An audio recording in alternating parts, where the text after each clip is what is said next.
sugar, semi-skimmed milk, and a pear. First, fill a kettle with water and bring to boil.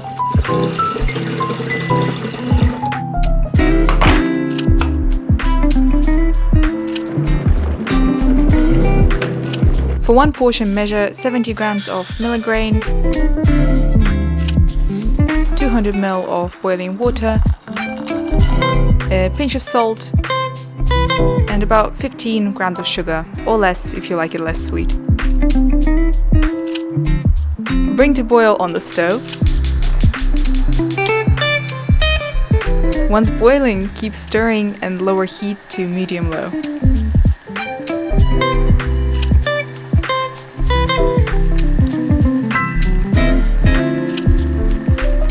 Measure about 150 ml of milk per portion.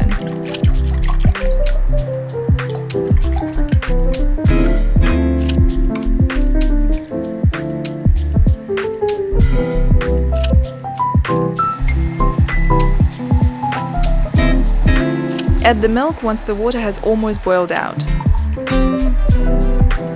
Keep stirring regularly. Don't let the milk boil over and lower the heat to a minimum.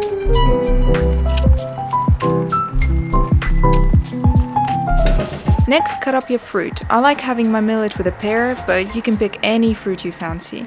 My grandma makes millet with pumpkin puree and it works amazing too. Make sure your fruit is cut up into bite-sized cubes though.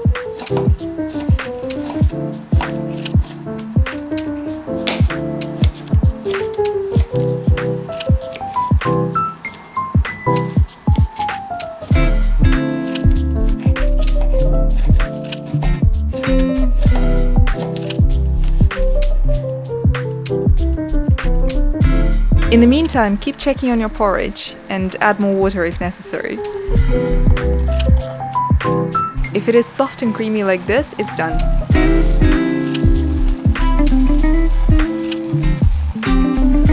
Transfer your porridge into a bowl.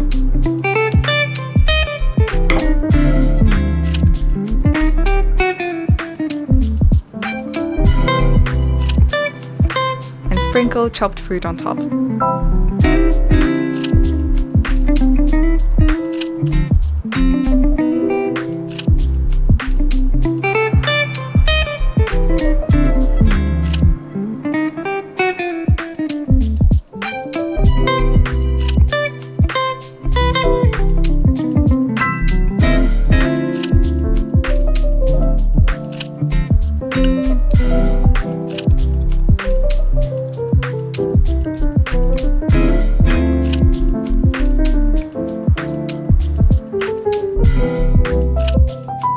Chia seeds, oat milk, and ripe bananas. You can also add cinnamon and vanilla extract. Per portion, I measure about 50 grams of chia seeds,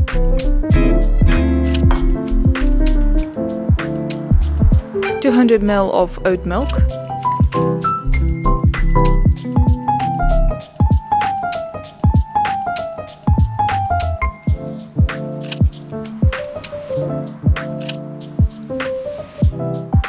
one teaspoon of cinnamon, and 1 teaspoon of vanilla extract. I wanted it to look pretty and tried mixing it in a glass, but the chia seeds started clumping together at the bottom, so I had to use a food processor in the end. To avoid it, either mix straight away and also once the pudding has sat in the fridge for about 1 hour, or you can also use a food processor to break down the clumps.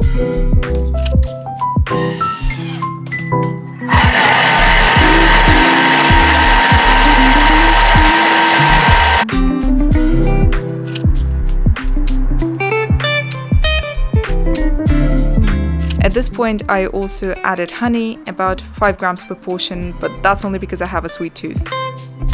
Transfer the pudding into bowls or glasses.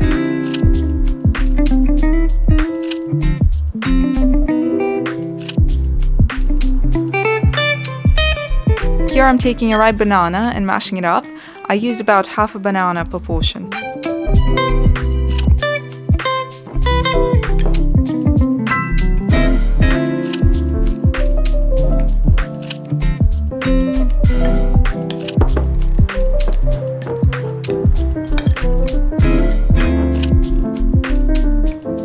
Mix the mashed banana into the pudding.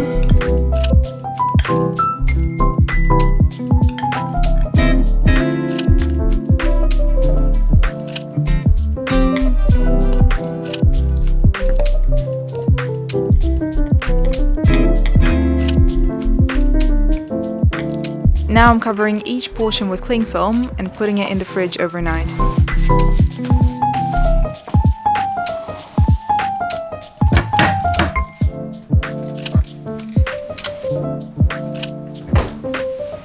In the morning, all that's left for me is to slice another banana and decorate my breakfast.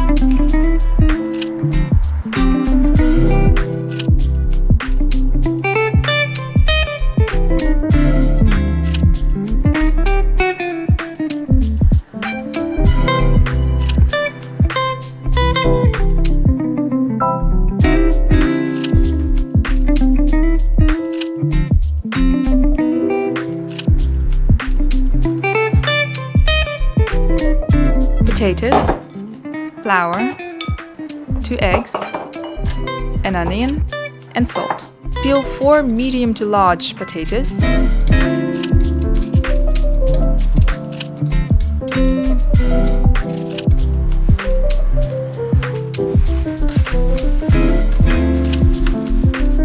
Also peel the onion.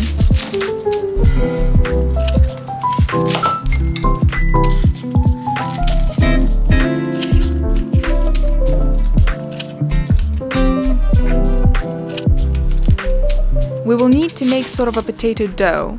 I will use a food processor, so I'm chopping everything into large chunks, but you can also grate the potatoes and finely chop the onions. This way your potato pancakes will have even more texture.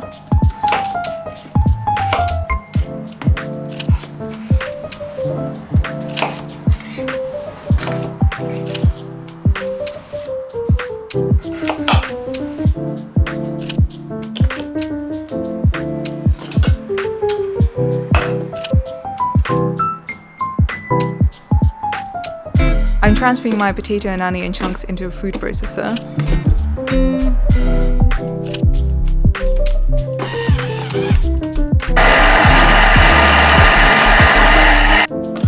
Once you grate or grind your vegetables, crack the eggs.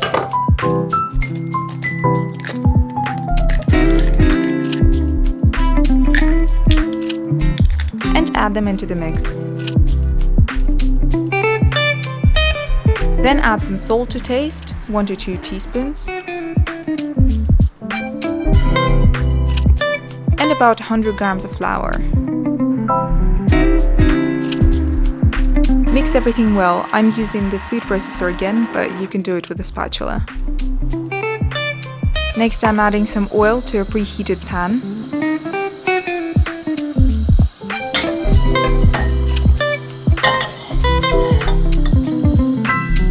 Time to start forming potato pancakes from the dough. The mixture is runny, so I'm doing it with a spatula spoon.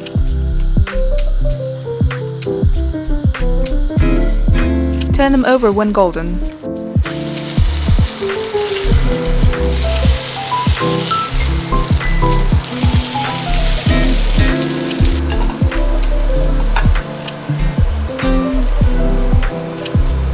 Repeat until all the dough is used up.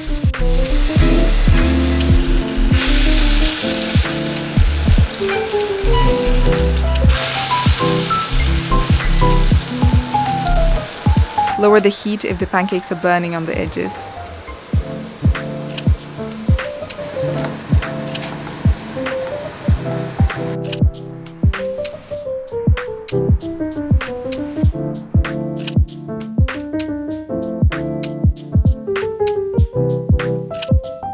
I love serving these with Greek yogurt.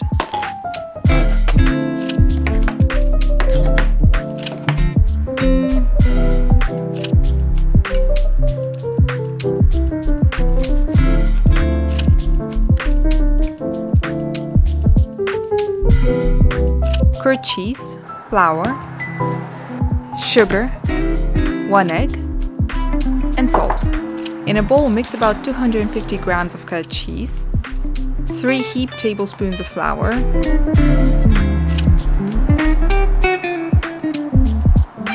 1 egg, 1½ tablespoons of sugar, and about 1/4 teaspoon of salt. I'm mixing everything well.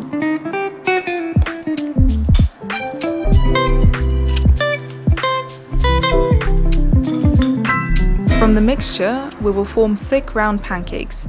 We should get about 7 or 8 of them.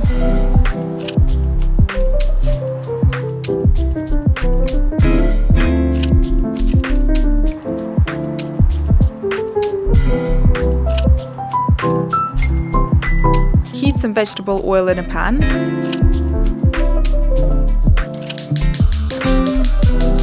And fry your pancakes on both sides. They only need a few minutes on each side on medium to low heat.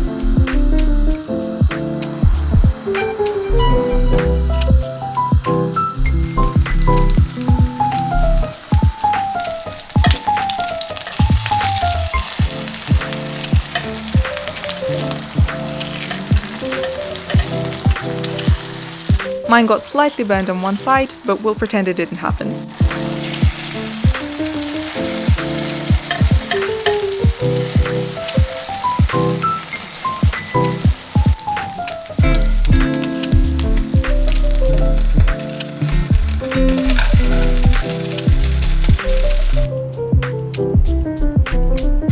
Serve with Greek yogurt and jam.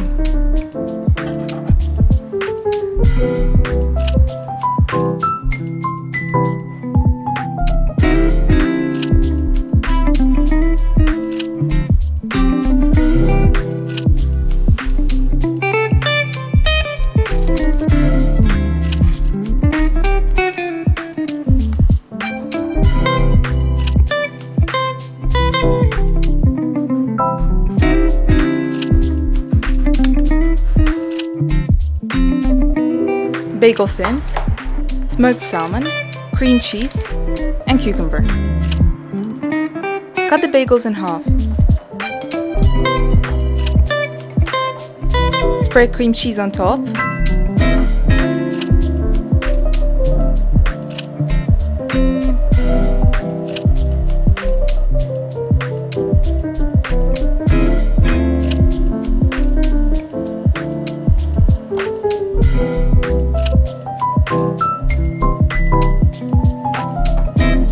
Add slices of smoked salmon.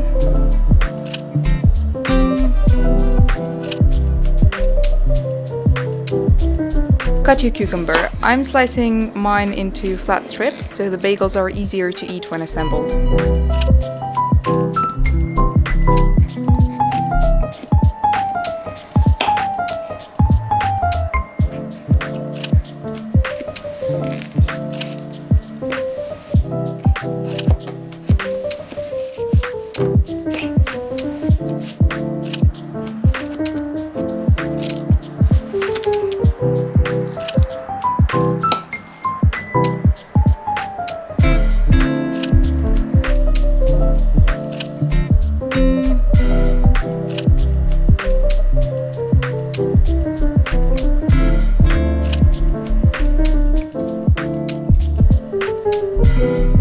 After I put the cucumber slices on salmon, I sprinkle a little salt on top.